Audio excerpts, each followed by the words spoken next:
আমি পূর্ব মেদিনীপুর থেকে বেরিয়ে আসি এবং বাড়ি ফিরে আসি। যখন বাড়ি ফিরছি, যখন আমি আমার গলিতে ঢুকছি, তখন স্বাভাবিকভাবে বিজেপির যে কর্মীরা, যে সমর্থকরা, যারা এতদিন ধরে অত্যাচারিত, যারা লাঞ্ছিত, যারা বঞ্চিত, তাদের খুশির বহিঃপ্রকাশ হবেই। তারা ফ্ল্যাগ নিয়ে জয় শ্রীরামের স্লোগান দিচ্ছে, গান বাজাচ্ছে, আবির খেলছে, খুব স্বাভাবিক। সেই মুহূর্তে আমার গাড়িটা তাদের ওই বিজয় উৎসবের সামনে গিয়ে পড়ে। আমার ড্রাইভার মুসলিম, আমি গাড়িতে সামনের সিটে বসে। আপনাদের বলতে চাই, আমি এটা না বললে, মানে এই কথাগুলো, বিগত 1.5-2 দিনের কথাগুলো না বললে পাপ হবে। আমার মণ্ডল সভাপতি সেই সময় যদি সে চাইতো, আমার গায়ে আবির লাগিয়ে দিতে পারতো, আমার গাড়ি ভাঙচুর করতে পারতো, আমার মুসলিম ড্রাইভারকে মারতে পারতো, আমাকেও চত্থাপ্পড় মারতে পারতো। কিন্তু তারা কি করেছে? সে এসে আমার সাথে হাত মিলিয়েছে, আমার গায়ে গেরুয়া আবিরটা পর্যন্ত দেয়নি। উল্টে বিজেপির ছেলেগুলো বলেছে, একটু রাস্তাটা খালি কর, রিজুদার গাড়িটাকে বার করে দে। নাম্বার 1। নাম্বার 2, 4 তারিখ বিকেল 5টার পরে যারা স্বঘোষিতভাবে বিজেপি হয়ে গেছে, যারা সবাই তৃণমূল ছিল, এখন স্বঘোষিতভাবে বিজেপি হয়ে গেছে, ফেসবুকে এখন জয় শ্রীরাম লিখছে, তাদের মধ্যে থেকে 4 তারিখ রাত্রেবেলা আমার বাড়ির সামনে মদ খেয়ে অকথ্য ভাষায় খিস্তি খেয়র, আমার মা একজন doctor, non political, practising gynaecologist, তাকে অনেক রকম থ্রেট দেওয়া, আমার স্ত্রী অরাজনৈতিক একটা প্রাইভেট কোম্পানিতে চাকরি করে, তাকে অনেক রকম থ্রেট দেওয়া হয়েছে, এবং আমাকেও অনেক গালাগাল দেওয়া হয়েছে। যেহেতু আমিও তো দলের পক্ষ থেকে ভোটের সময় প্রাণপাত করে লড়াই করেছি, যেটুকু আমার ক্ষমতায় ছিল। এবং তারপরে আমি আমার পরিবারের সুরক্ষার জন্য, আমার সার্ভাইভালের জন্য, দলের মুখপাত্র হওয়ার সুবাদে বিজেপির অনেকের সাথে আমার ভালো সম্পর্ক ছিল, যারা এখন সবাই বিধায়ক হয়েছে, তাদেরকে আমি ফোন করি। কিসের জন্য ফোন করি? নিজের এবং নিজের পরিবারের সুরক্ষার জন্য। এবং আমি স্পষ্টভাবে বলতে চাই যে বিজেপির এত ব্যস্ততা, 9 তারিখ তাদের শপথ গ্রহণ, প্রতিটি বিজেপির বিধায়ক যাদের আমি ফোন করেছি, তারা 2টো রিংয়ের মধ্যে আমার ফোন ধরেছে। নাম্বার 1, বিজেপির দিল্লির শীর্ষ নেতৃত্ব এবং বিজেপির বাংলার শীর্ষ নেতৃত্ব আমাকে ওপেনলি বলেছে, তুমি বুক ফুলিয়ে তৃণমূল কংগ্রেস করো, তোমার পরিবারের ওপরে কোনো আঁচ আসবে না। কারণ আমি তাদের একটাই কথা বলেছিলাম যে, দাদা, আমাদের কি বাঁচার অধিকার নেই?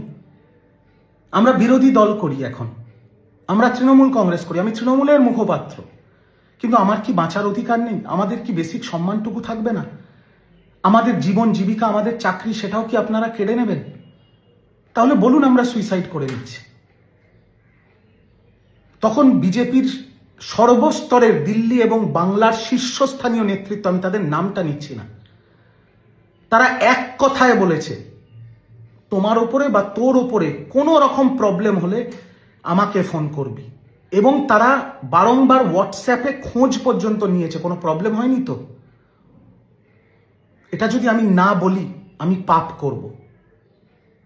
তারা আমাকে স্পষ্ট বলেছে, রিজু, তুই যা করেছিস, যা ভাষণবাজি করেছিস, যা ডায়লগবাজি করেছিস, কর্মীদের মনে তোর জন্য রাগ আছে, কিন্তু তুই দলের মুখপাত্র হয়ে করেছিস। তুই কারুর বেআইনিভাবে জোর খাটিয়ে জমি কেড়ে নিসনি, বাড়ি দখল করে নিসনি, কারুর বাড়ির মা বোনের গায়ে হাত দিসনি, কাউকে মারধর করিসনি, আমাদের কোনো কর্মীকে না। তুই কোনোদিন ফলস কেস দিয়ে কাউকে থানায় ঢুকিয়েছিস, জেল খাটিয়েছিস।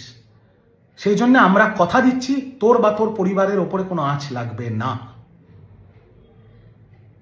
এবং আমি আজকে বলছি, এই 6 তারিখ দুপুর 3টের সময় আমার বাড়িতে একটা পাথর পর্যন্ত, কেন একটা পাথরের কোনা পর্যন্ত কেউ মারেনি। সব থ্রেট কল বন্ধ হয়ে গেছে, উল্টে খোঁজ নিচ্ছে, দাদা কোনো অসুবিধা নেই তো? আরেকটা ঘটনা বলি, আমার শ্বশুর শাশুড়ি, আমার শ্বশুরের বয়স 75, আমার শাশুড়ির বয়স 73, শ্বশুর সেরিব্রাল অ্যাটাকের পেশেন্ট।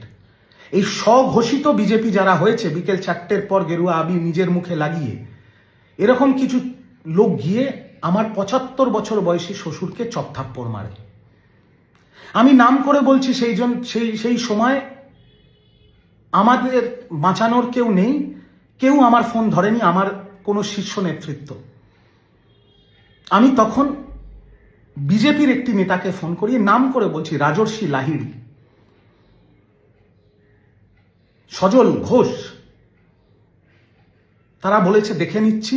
রাজর্ষির সঙ্গে সঙ্গে সোনারপুর থানায় ফোন করে, আধ ঘন্টার মধ্যে পুলিশ যায় এবং আমার বৃদ্ধ শ্বশুর শাশুড়িকে তারা প্রোটেক্ট করে। আমি যে এলাকায় বাস করি, আমার বিধানসভা কাশীপুর বেলগাছি, আমাদের বিধানসভার এখন বিধায়ক হচ্ছে বিজেপির বিধায়ক রিতেশ তিওয়ারি। রিতেশ দাকে আমি ফোন করে বলি, দাদা আমাদের কি এইরকম অত্যাচার হচ্ছে? আমি রিতেশ দার কথা এক্স্যাক্ট আপনাদের বলছি।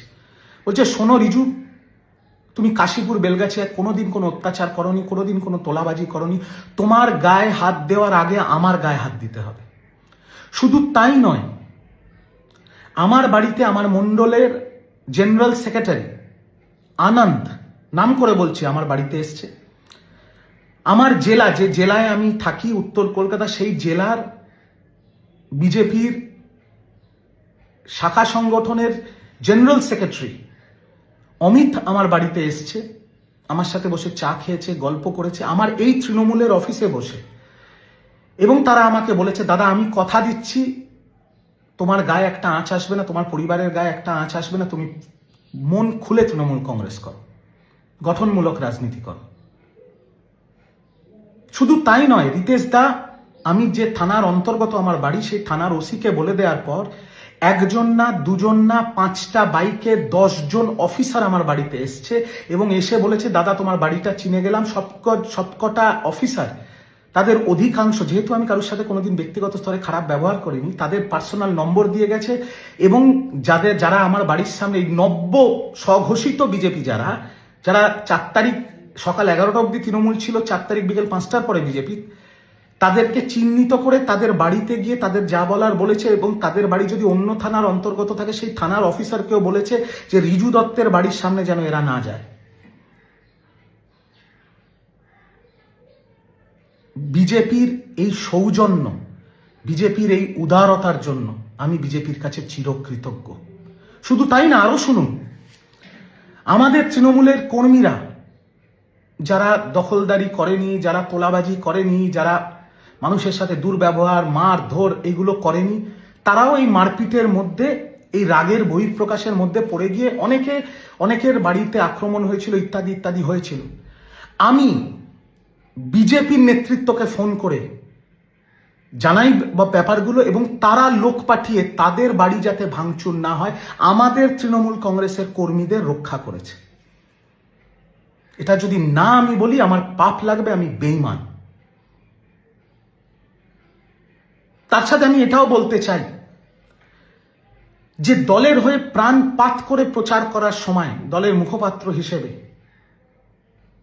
আমি যদি কোনো অশালীন মন্তব্য করে থাকি, কুরুচিকর মন্তব্য করে থাকি, কুৎসা করে থাকি, ব্যক্তিগত আক্রমণ করে থাকি, বিলো দ্য বেল্ট আক্রমণ করে থাকি, দলীয় নির্দেশে বা কখনো কখনো আবেগপ্রবণ হয়ে, আমি তার জন্য মন থেকে ক্ষমা প্রার্থী।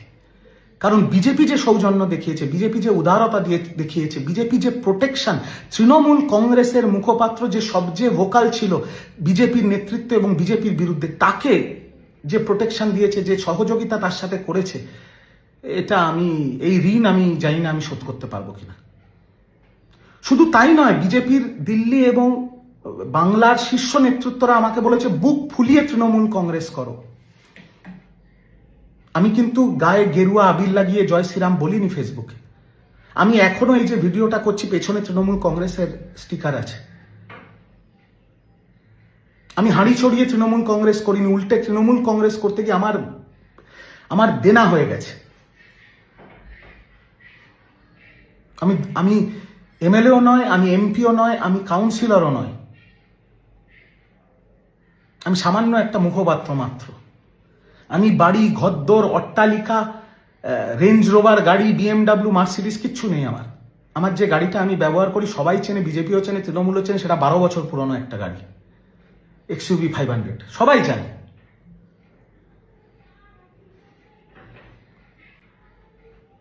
সবাই আমাকে একটা কথা বলছে, তৃণমূল করো, গঠনমূলক রাজনীতি করো, গঠনমূলক বিরোধিতা করো।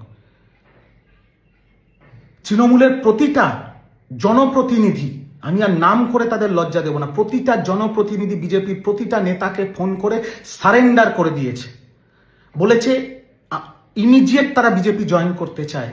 কিন্তু বিজেপি একটা প্রেস কনফারেন্স করে পরিষ্কার বলে দিয়েছে কাউকে এইভাবে জয়েন করানো হবে না, এইভাবে বিজেপিতে যোগ দেওয়া যায় না। আমি স্পষ্টভাবে ভিডিওতে বলছি আমি বিজেপি জয়েন করতে চাইও নি। বিজেপির শীর্ষ নেতৃত্ব, সেটা বাংলার হোক দিল্লির হোক, কেউ আমাকে বলেও নি বিজেপি করতে। উল্টে বলেছে তুমি তৃণমূল করো, শুধু বলেছে ব্যক্তিগত আক্রমণ কাউকে করো না। তাই আমি আবারও বলছি যে এই হাই ভোল্টেজ ইলেকশনের সময় তৃণমূলের মুখপাত্র হওয়ার সুবাদে বা তৃণমূলের মুখপাত্র হওয়ার জন্য দলীয় নির্দেশে বা কখনো কখনো আবেগপ্রবণ হয়ে যদি আমি কোনো অশালীন মন্তব্য, কুরুচিকর মন্তব্য, ব্যক্তিগত আক্রমণ করে থাকি, তার জন্য আমি ক্ষমা প্রার্থী। তার সাথে এটাও বলবো, ডাইরেক্ট ব্যক্তিগত স্তরে, যেহেতু তার নম্বর নেই আমার কাছে বা তার সাথে আমার যোগাযোগ নেই, বিজেপির নেতা শুভেন্দু অধিকারী, তাকে আমি অনেক পার্সোনাল অ্যাটাক করেছি, অনেক। নন্দীগ্রামে দাঁড়িয়ে তার বিরুদ্ধে বিরোধী মন্তব্য করেছি 99% দলীয় নির্দেশে এবং 1% কখনো কখনো আবেগপ্রবণ হয়ে, কারণ আমরা সরকারে ছিলাম, আমরা ক্ষমতায় ছিলাম। আমি শুভেন্দুদার কাছে সেই সকল মন্তব্যের জন্য ক্ষমা প্রার্থী। আপনি শুভেন্দুদা বলেছিলেন ভোটের শত্রুতা ভোটেই থাক। আমি আশা করব বিরোধী কর্মী এবং বিরোধী কর্মীদের পরিবার এবং বিরোধী কর্মীদের জীবন জীবিকাকে আপনি সুরক্ষিত রাখবেন, আপনি রক্ষা করবেন এবং আপনার পার্টি এবং আপনার সরকার রক্ষা করবে, যেভাবে বিগত 2 দিন ধরে আপনারা করছেন। আমি আরেকটা কথা বলতে চাই, একটা আমার ভিডিও ভাইরাল, দলের পক্ষ থেকে দলের মুখপাত্র হিসেবে, দলের লাইন হিসেবে যে লাইনটি আমাদের দলের সাংসদরা আগেও বলেছেন, সেটা নিয়ে আমি একটা দলের হেডকোয়ার্টার থেকে একটা ভিডিও করেছিলাম ইলেকশন কমিশনের পুলিশ অবজারভারদের বিরুদ্ধে। কাউকে ব্যক্তিগত মন্তব্য করিনি, কাউকে ব্যক্তিগত নাম নিয়ে আক্রমণ করিনি, সম্পূর্ণ রাজনৈতিক বিষয় ছিল। দলীয় মুখপাত্র দলীয় পার্টির লাইন, পার্টি স্ট্যান্ড ধরে বলেছিল, আর যে কথাগুলো আমি বলেছিলাম সেটা আমার আগে দলের সাংসদরাও বলেছিল। সেটা সারা বিশ্ব জুড়ে, ভারতবর্ষ জুড়ে ভাইরাল। এবং সেই ভিডিওটাও আমি আমার বাড়িতে করিনি বা আমার ব্যক্তিগত ফেসবুকে পোস্ট করিনি, সেটা দলীয় অফিসিয়াল হ্যান্ডেল থেকে ছাড়া হয়েছিল। তার জন্য আমি বলতে চাই যে এটা ব্যক্তিগত কোনো মন্তব্য ছিল না, এটা দলীয় মন্তব্য ছিল, পার্টি লাইন ছিল, আর আমি দলের মুখপাত্র হিসেবে আমার কাজটা করেছিলাম। তাই এই ভিডিওটাকে আর দীর্ঘায়ু করব না, এইটুকু বলবো, নতুন সরকার গঠন হচ্ছে বাংলায়, বিজেপির সরকার গঠন হচ্ছে বাংলায়। কে মুখ্যমন্ত্রী হবে, কে মন্ত্রী হবে, সেটা তাদের দলের অভ্যন্তরীণ বিষয়, সেটা নিয়ে মন্তব্য করার আমার কোনো জায়গা নেই, কোনো অবকাশ নেই। বাট তারা যে সৌজন্য দেখিয়েছে আমাকে, আমার পরিবারকে এবং আমার দলের কর্মীদের, তারা যেভাবে রক্ষা করেছে, এর জন্য আমি অকুণ্ঠ প্রশংসা করছি এবং আমি ওপেনলি বলছি তাদের এই সৌজন্য এবং উদারতার জন্য আমি অন্তত ব্যক্তিগত স্তরে চিরকৃতজ্ঞ থাকব।